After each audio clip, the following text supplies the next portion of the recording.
अकोले पंचायत समितीचे गण आरक्षण बदलणार, इच्छुकांच्या आशा पल्लवीत, फेर आरक्षणामुळे पेच। नमस्कार, आपण पाहत आहात यूट्यूब चॅनल युवा ध्येय।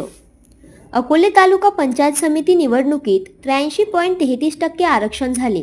आरक्षणाची 50% मर्यादा ओलांडलेल्या राज्यात पंचायत समित्यांची संख्या 82 इतकी आहे।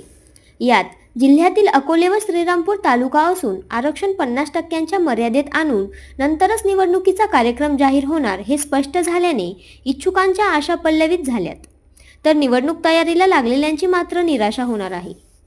तालुक्यातील 12 पैकी देवठाण व ब्राह्मणवाडा हे 2 गण खुल्या प्रवर्गासाठी असून इतर 10 गण राखीव आहेत।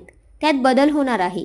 सर्वोच्च न्यायालयाच्या शुक्रवारच्या सुनावणीच्या पार्श्वभूमीवर 50% आरक्षणाची मर्यादा ओलांडलेल्या जिल्हा परिषदा आणि पंचायत समित्यांमध्ये आरक्षणाबाबतची फेररचना निवडणूक आयोग करेल। त्यामुळे आरक्षणाची आयोगाने आधी जाहीर केलेली रचना बदलेल। नाशिक विभागातील अहिल्यानगर जिल्ह्यातील अकोले, श्रीरामपूर याचा 83 तालुक्यात समावेश आहे।